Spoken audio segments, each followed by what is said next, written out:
사도행전 23장. 바울이 의회원들을 주목하고 말하였다.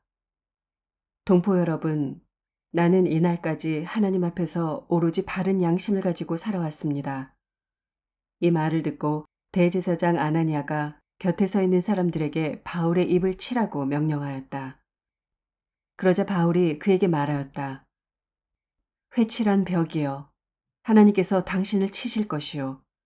당신이 율법대로 나를 재판한다고 거기 앉아 있으면서 도리어 율법을 거슬러서 나를 치라고 명령하시오.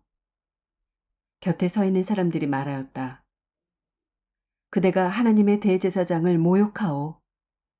바울이 말하였다. 동포 여러분, 나는 그가 대제사장인 줄 몰랐소.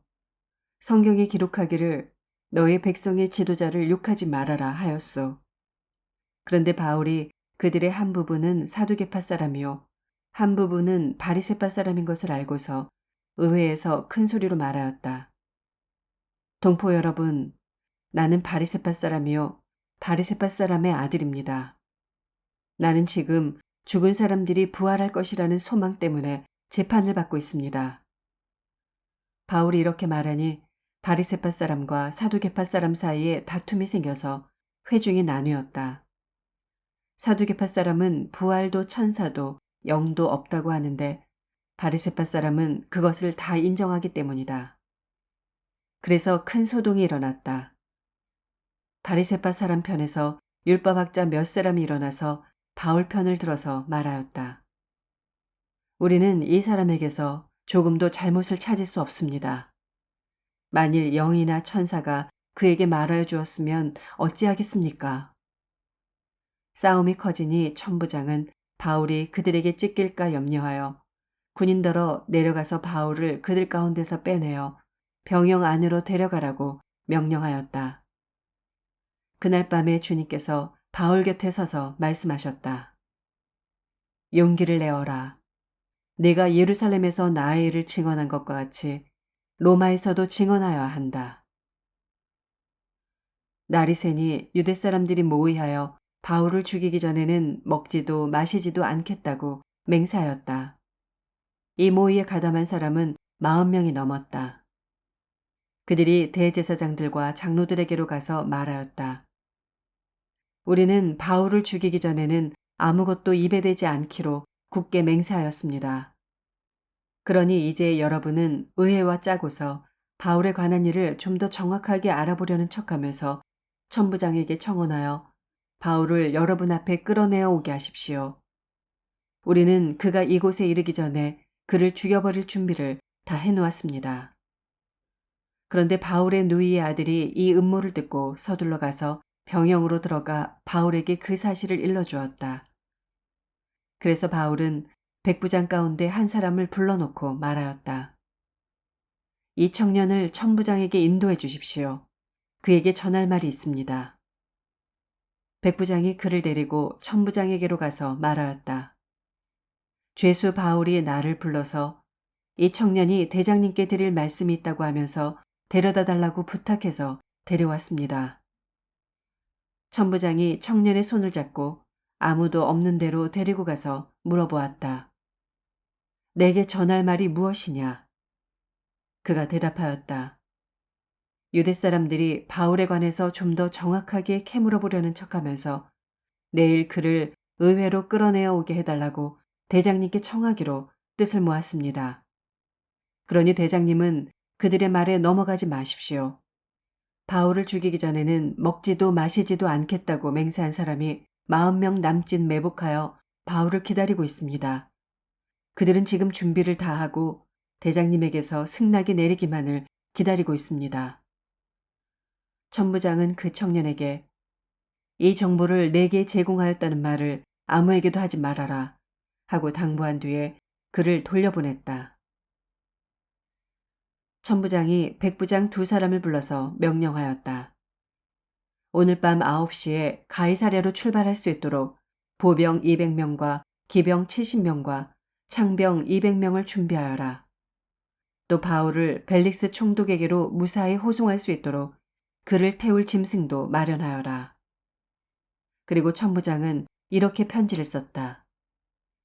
글라우디오 루시아는 삼가 총독 벨릭스 각하께 문안드립니다. 이 사람은 유대 사람들에게 붙잡혀서 죽임을 당할 뻔하였습니다. 그런데 나는 그가 로마 시민인 것을 알고 군대를 거느리고 가서 그를 구해냈습니다.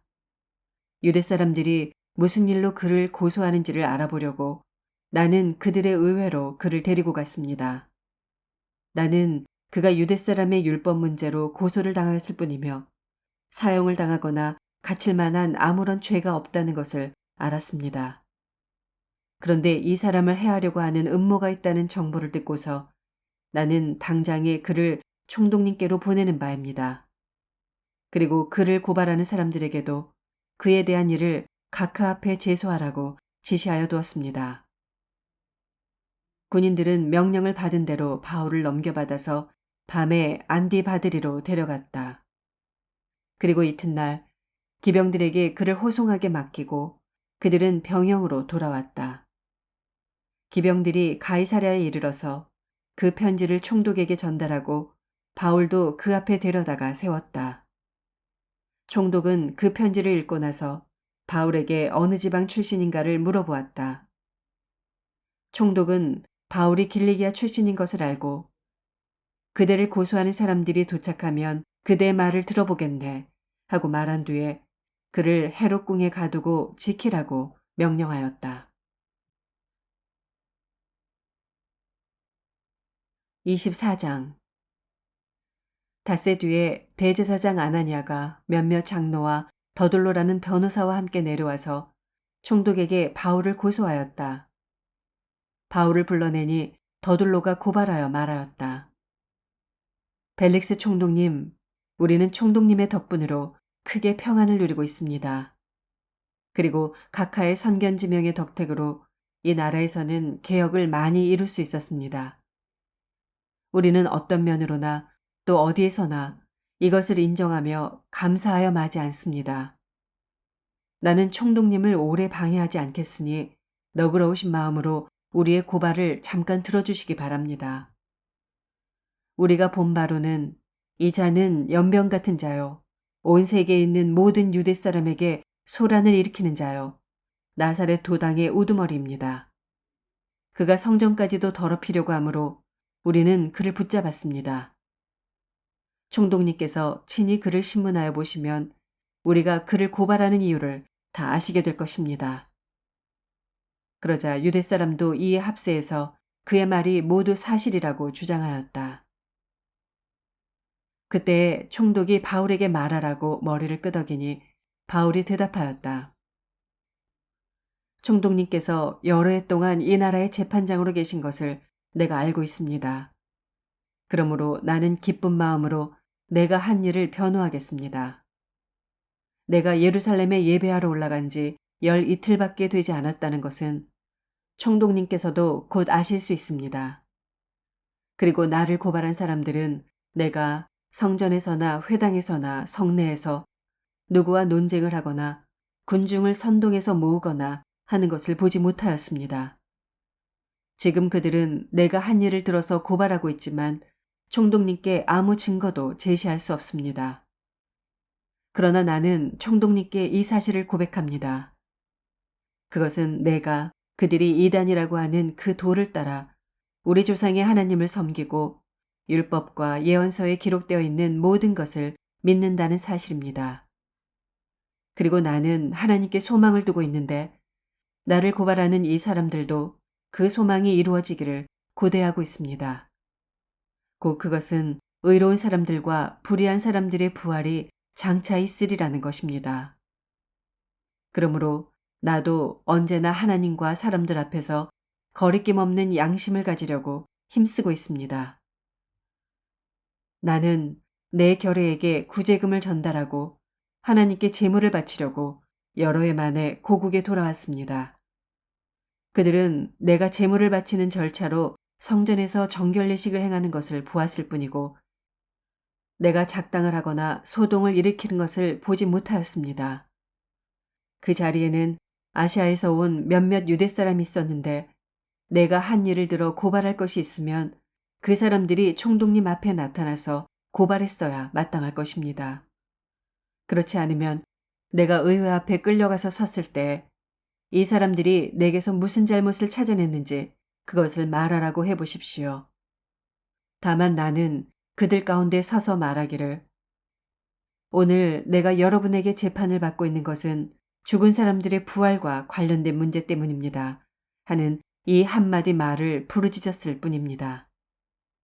벨릭스는 그 도와 관련된 일을 자세히 알고 있었으므로 천부장 루시아가 내려오거든 당신들의 소송을 처리하겠소 하고 말하고서 신문을 연기하였다. 그리고 백부장에게 명령하여 바울을 지키되 그에게 자유를 주고 그의 친지들이 돌봐주는 것을 막지 말라고 하였다. 며칠 뒤에 벨릭스가 유대 여자인 자기 아내 드루실라와 함께 와서 바울을 불러내어 그리스도 예수를 믿는 믿음에 관하여 바울이 설명하는 것을 들었다. 바울이 정의와 절제와 장차 올 심판에 관해서 말할 때 벨릭스는 두려워서 이제 그만하면 되었으니 가시오.